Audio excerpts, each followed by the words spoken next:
વલ્લભાધીશ કી જય. બધાય જ વૈષ્ણવોને જય શ્રી કૃષ્ણ. તો આજે આપણે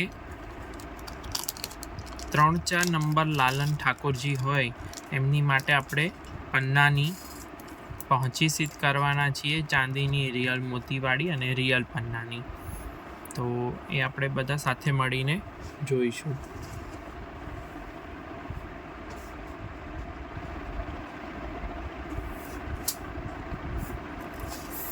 તો આવી રીતે એની માટે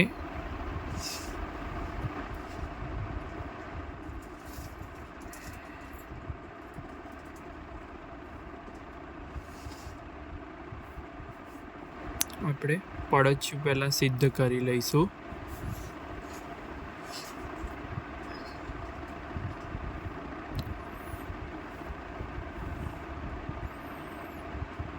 તો પડછ્યું સિદ્ધ કરી આવી રીતે એને આપણે દરેક વિડીયોની અંદર બતાવ્યું છે આગળ પણ. તો એ મેથડ તમે આપણે બીજી પહોંચી સિદ્ધ કરીશું એ વખતે જોઈશું. અને આપણે એક વખત આવી રીતે આ ગાંઠમાંથી નીકળી જઈશું જેથી કરીને મજબૂત થઈ જાય. તો અહીંયા મેં જે છે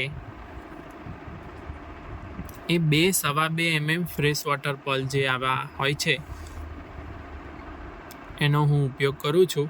તમારી પાસે જે કંઈ પણ અવેલેબલ હોય, આ ના હોય તો જાપનીઝ મોતી સાદા જેમાં આપણે આગળ શિંગાર બનાવેલા એ પણ તમે યુઝ કરી શકો છો. તો એની અંદરથી આવી રીતે મેં આ એક લાઈન પધરાઈ છે અને મારી પાસે આવી રીતે આ પન્નાના પણ આવા મોતી અવેલેબલ છે. તો હું કોર્નર ઉપર આ પધરાઈશ, પછી વ્હાઈટ મોતી અને વચ્ચે આપણે આવી ચાંદીની ચોકી લઈ અને આગળ શિંગાર સિદ્ધ કરીશું પહોંચી. તો આપણે હવે સર્વપ્રથમ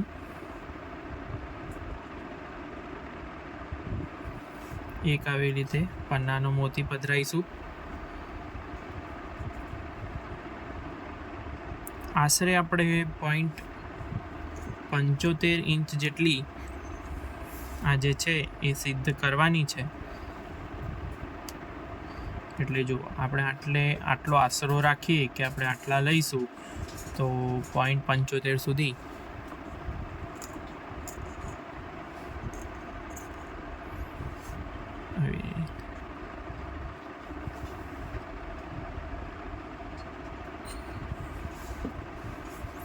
હવે આપણે ચોકી કોઈ પણ શિંગાર કરતાં પહેલાં આપણે ચોકીની બંને બાજુમાંથી સોય પસાર કરીને જોઈ લઈશું જેથી કરીને શિંગાર બનાવ્યા પછી આપણે શિંગારની સાથે કોઈ છેડા ન થાય. કેમ કે ઘણી વખત આખો શિંગાર બની જાય પછી બીજી બાજુમાં ચોકીનું હોલ જે છે એ બરોબર હોય નહીં તો આપણે પછી શિંગાર આખો ફરીથી સિદ્ધ કરવો પડતો હોય છે. તો આવી રીતે આ કર્યા બાદ હવે આપણે બીજી સાઈડ પન્નાનું મોતી પધરાવી લઈશું. હવે પન્નાનું મોતી પધરાવ્યા બાદ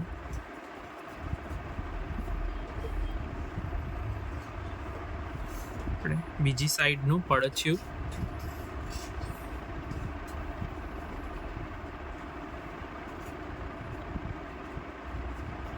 તો આવી રીતે પડછ્યું કરી આવી રીતે સોયમાંથી પાસ કરી અને બહુ ફિટ નહીં, બહુ લૂઝ નહીં, દોરો પણ ના દેખાય એવી રીતે આટલું રાખી અને આપણે પન્નાના મોતીમાંથી પાછા જતા રહીશું.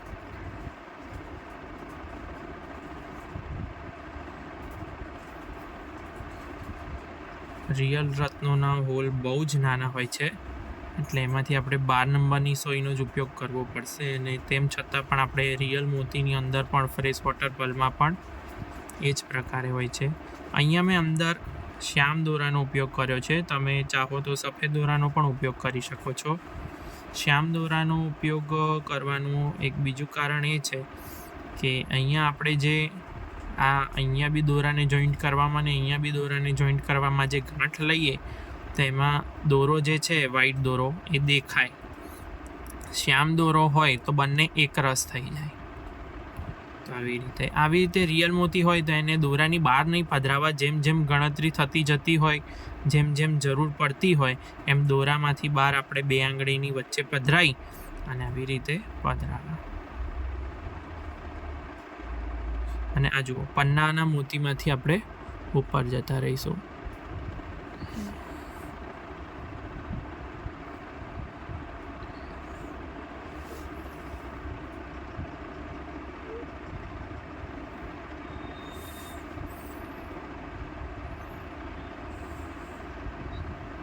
તો આવી રીતે થોડું ફિટ પડે તો જોડે તમારે પકડ રાખવું જેથી કરીને તમે એને ખેંચી શકો. તો આવી રીતે જુઓ, આ પન્નાની ચોકી વાળી આપણે સિદ્ધ કરી દીધી. તો આવી રીતનું તમને આ કોઈ પણ મટીરિયલ પણ મળી જશે. તમારે ડાયરેક્ટ આવી રીતે આ સિદ્ધ કરાવી હશે તો તમને સિદ્ધ પણ કરી આપવામાં આવશે. તો હવે આપણે અહીંયા એટલીસ્ટ 3 ગાંઠ લેવાની છે. એક, તો હવે આપણે આ બીજી, અને ત્યારબાદ આપણે આ ત્રીજી. અને તમે વટ મારીને પણ ચડાવી શકો છો, લાલનને ધરાવી શકો છો વડ ચડાવીને, અને ચાહો તો આમાં તમે ઠાસણિયું મોતી પણ પીરોઈને કરી શકો છો. બે રીતે યોગ્ય છે. તો આપણે આ અંદાજિત એક્ઝેક્ટ આપણે આ 0.5 ઇંચની 0.75 ઇંચની આ જે છે એ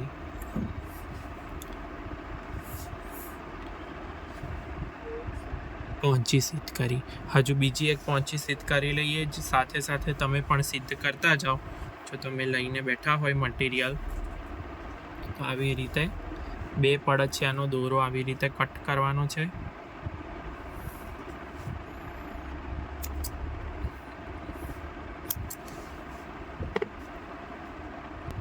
તો પડછિયું સિદ્ધ કર્યા બાદ આપણે ફરીથી પ્રોસેસ આખી તમને બતાવી દઉં.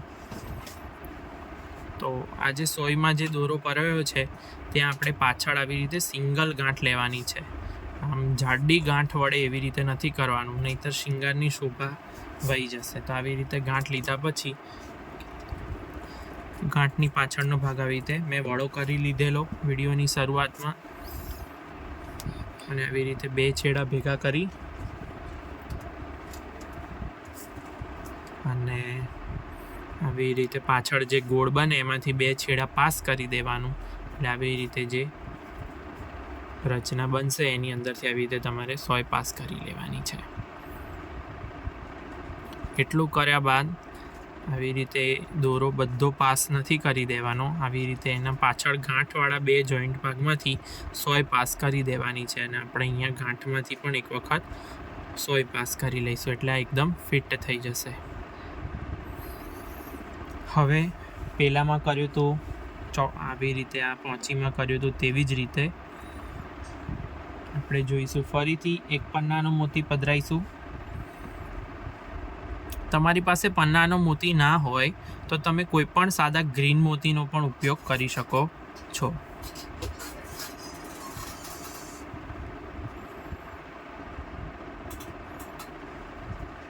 તો આવી રીતે 3 મોતી,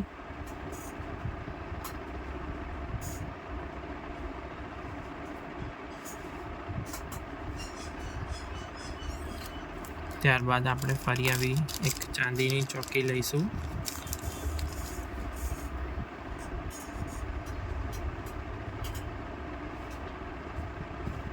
બંને હોલ મેં ચેક કરીને જ પરોવું છું, જેથી કરીને પહોંચી બીજી બાજુથી બનાવીએ ત્યારે આપણને ખબર ન પડે કે બીજી બાજુનો હોલ પૂરાયેલો છે.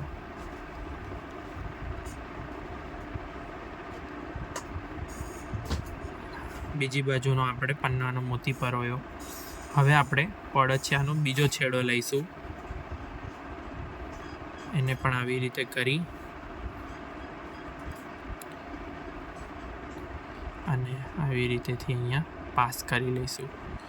આવી રીતે જે ગોળાકાર બને એની અંદરથી સોયને આમ રાખી અને પડછિયું બહુ ફિટ નહીં અને દોરો પણ દેખાય નહીં એવી રીતે બરોબર પન્નાના મોતી પાસે સેટ કરવાનું છે. અને પછી પન્નાના મોતીમાંથી આપણે પોંચીની સાઈડ વયા જવાનું છે. આવી રીતે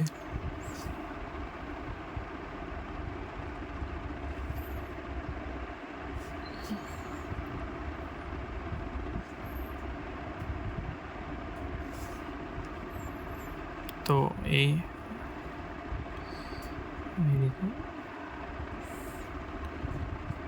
હવે આપણે બીજા 3 મોતી લઈશું અને ચોકીના બીજી બાજુના હોલમાંથી સામેની સાઈડ જઈશું.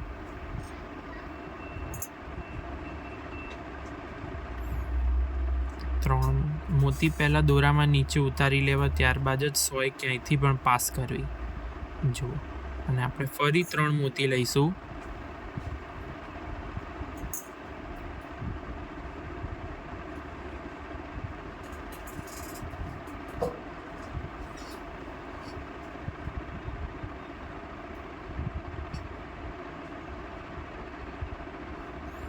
અને સામે નીકળી જઈશું. દોરો ખેંચવામાં, સોય પાસ કરવામાં ક્યારેય ઉતાવળ ન કરવી, જેથી કરીને પાછળ ગૂંચ થતી હોય ને તો એ આપણી નજરમાં આવે ને તો આપણે એને ખોલી શકીએ. હવે આપણે અહીંયા જે ગાંઠ જે છે એની અંદર આપણે 3 વખત ગાંઠ લઈ અને આને ફિક્સ કરીશું.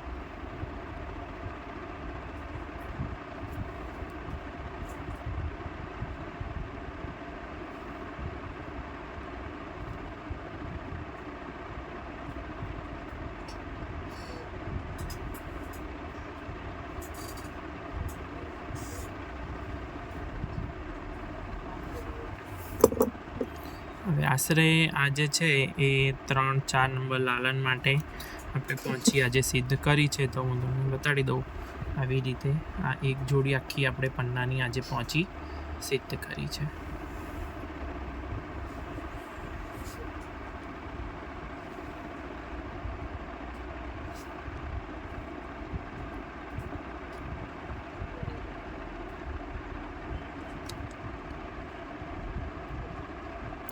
તો હવે આપણે આમાં ઠાસણીયું મોતી પરોઈ અને પછી પ્રભુને કેવી રીતે ધરાવી તે પણ આપણે જોઈ લઈએ. આવી રીતે હું 4 છેડા ભેગા કરી પાછળ આવી રીતે બરોબરનો કડક લગાવ જે હોય એ ઘસી લઈશ અને એના પોઈન્ટને આવી રીતે આપણે એકરસ કરી લઈશું. ત્યારબાદ આવી રીતે પડત છે એના મોતી આવી રીતે એમાંથી પાસ કરી બધા ખેંચી અને અહીંયા પાછળ આપણે એક ગાંઠ લઈ લઈશું, જેથી કરીને પડછિયાનો મોતી વળો ન થઈ જાય. સેમ વે આપણે એવી રીતે બીજી જ પહોંચીમાં કરી લઈશું.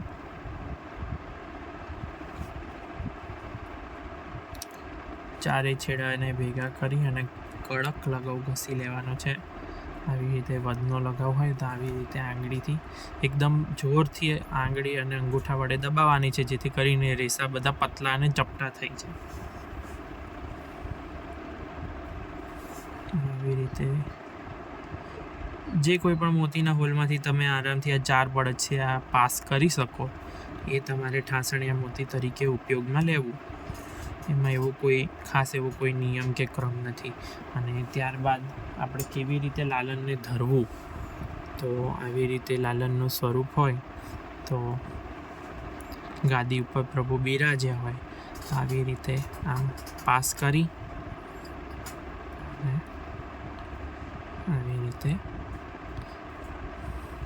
આવી રીતે ધરી શકો છો. અહીંયા નીચે કડું ધરાય છે અને અહીંયા હસ્તફૂલ તમે ધરી શકો છો. બીજા હસ્તની પણ આપણે પહોંચી પ્રભુને ધરાઈએ આવી રીતે. તો આવી રીતે આજે આપણે પન્નાની રિયલ મોતીની ચાંદીની ચોકીવાળી આપણે આવી ઇમિટેશનમાં પણ જોઈશું. એટલે કોઈ પણ વૈષ્ણવે જે સાહિત્ય તમારી પાસે ઉપલબ્ધ હોય એવી તમે બનાવી શકો છો, ઠાકોરજીને ધરાવી શકો છો. તો એમાં કોઈ પણ એવો ઉદ્વેગ કરવો નહીં. આપણી પાસે જે કોઈ પણ સાહિત્ય અવેલેબલ હોય એનાથી પ્રભુને લાડ લડાવવા. તો આવા જ અવનવા વિડીયો આપણે રોજે રોજ મૂકતા હોઈએ છીએ.